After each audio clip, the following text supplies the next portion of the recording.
Hello, my friends. My name is Maria, and this morning I woke up with a case of the cringy bingies. So let's all take the cringiest stories of our viewers and learn from them.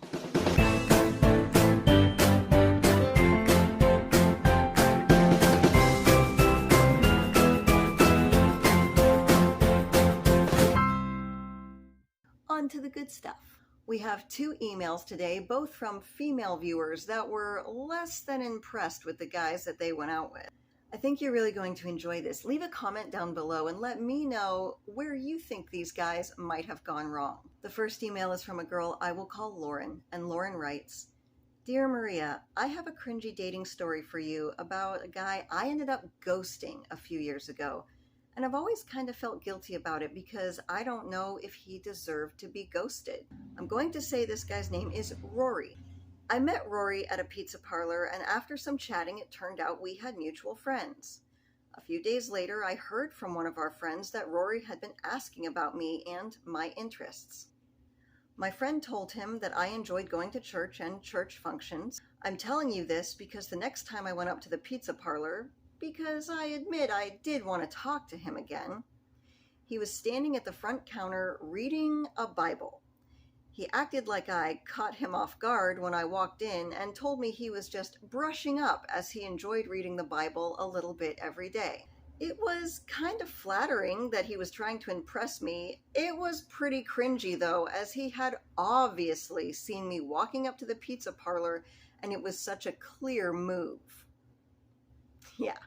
He invited me to dinner at his house, and because we had mutual friends, I was pretty sure he wasn't dangerous. He did seem friendly, and I thought he was cute, so I agreed. It is nice when a guy puts himself out there and asks you out. When I got to his house, he answered the door and invited me in.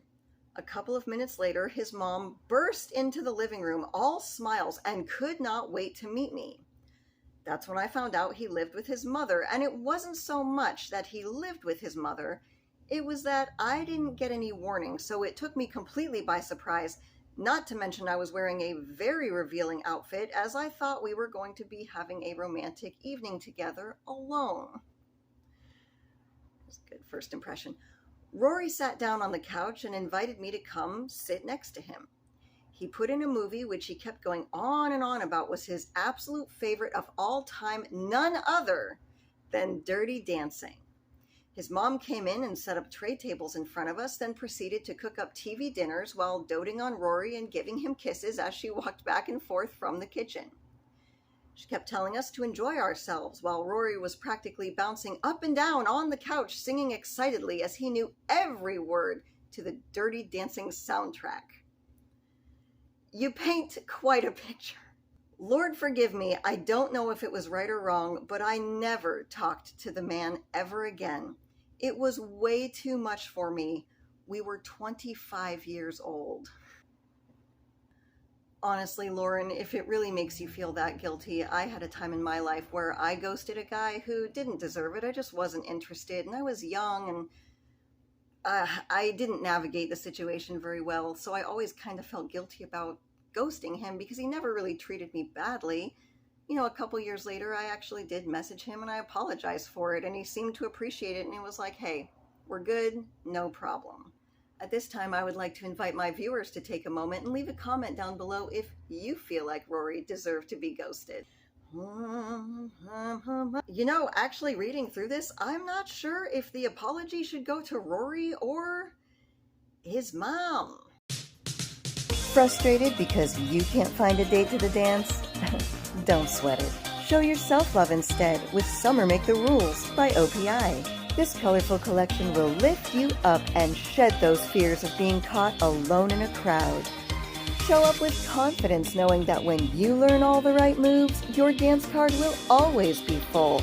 That's right, you got it! Let your nails outshine the competition so you can find a partner who's always in your corner. Well, that sure was fun. All right, on to email number 2. Dear Maria, I like listening. Oh, this is Gabby, by the way. Dear Maria, I like listening to your cringy dating stories because it makes me feel like I'm not the only person who's had bad dating experiences. We have all been there. That being said, I have a cringy dating experience of my own where the other person's behavior was cringy and I chose not to continue seeing him. I will call him Cullen. I found Cullen on a dating app and I was the one who reached out to him first. His photos looked like he was fun and active, and I decided I was interested in meeting him in person. We had about a week before we met in person. During this time, he messaged me every day, and we did have one phone call to make sure the other person was real. I remember feeling like it was a little much with the texting every day because I was interested in meeting him. However, I didn't know him that well. I have also had a guy do that to me before, where you weren't supposed to meet for a few days and they're sending you already with the good morning text messages and how has your day been? You don't know me, I don't know you. It's way too much, way too soon. When we were deciding where to meet, he suggested Starbucks. I mentioned I didn't like Starbucks and I thought it would be cozier to meet in more of a mom and pop coffee shop. He chuckled and agreed. However, on the day we were supposed to meet, he gave me the address for my Uber driver and it did take me to a Starbucks coffee shop. The Uber ride was half an hour to the coffee shop, and the entire time I was trying to pump myself up by listening to music. However, he had clearly arrived way before I did, and my music was interrupted every 3 minutes by another text message from him. It was starting to get annoying, and I was like, what the heck are we going to talk about when we meet in person if you keep texting me? I feel you, Gabby. I feel you on that one, girl. When I got there, he did look like what he appeared to be in his photos, and the honesty was nice.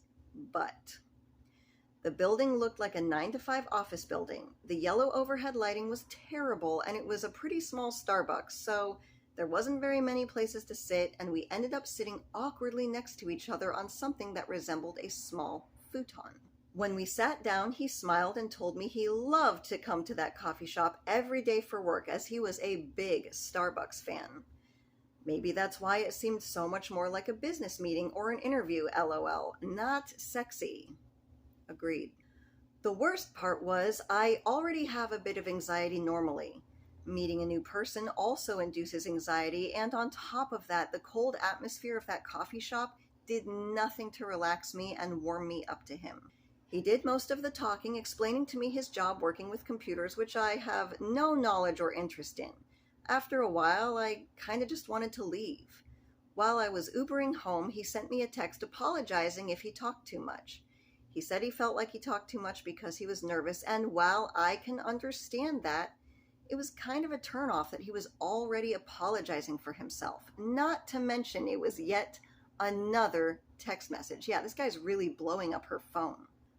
Over the next couple of weeks, I slowed down on my responses when I texted him because I felt like he was coming on really strong. One morning, he sent a picture of himself lying in bed with the covers pulled up saying, "We should be cuddling!" exclamation point. I know he was trying to be cute, but it kind of freaked me out because we'd only met once for a quick coffee and he was already implying things we were going to be doing in bed together. Yeah, this guy has had no time to warm her up and turn her on. And really, I mean, a quick meeting in a coffee shop is like a business interview. And then the next thing you know, it's like, we should be cuddling. Why? Where is my motivation for this? The clincher was, I finally stopped texting him back completely, but he kept texting me sporadically. Always a turnoff. It looks totally desperate. Girls or guys, this goes both ways, trust me. The final text he sent me was asking if I liked the Spice Girls. Yes, I did, when I was a 13-year-old girl. He mentioned something about going to a reunion concert, but I had had enough. I knew at the words Spice Girls. I was never going to be able to be romantic with him, sleep with him, nothing. Nothing about his actions were a turn-on for me. Needless to say, things fizzled out quickly. Thank you for taking the time to read my letter. I look forward to seeing you on your channel, Gabby. Thank you, Gabby. That's really sweet. And you know, that's just the way it goes sometimes. The thing that gets me is I enjoy it when a guy makes decisions. It takes a lot of the pressure off. But he did open the floor to suggestions, and It's the fact that you specifically said you don't like Starbucks. It's also that you told this guy that you wanted to go to more of a mom and pop shop, cafe, coffee shop because you thought it would be cozier. Cozy implies romantic and closeness. When that guy sent you the picture of him telling you that he wanted to cuddle, you know what? When you told him that you might like a cozy atmosphere, that was like you telling him that you might want to cuddle. But then he brought you to a business interview instead, and the vibe was anxious and all off. So then when he said he wanted to cuddle, you just weren't really in that kind of headspace with him anymore. I think this guy's biggest problem was he brought you specifically to a place that you specifically said you didn't like, and he completely missed the implication of you wanting to get cozy and get together. What else can you do? You told him what you want, what you really, really want. I wanna really, really wanna take a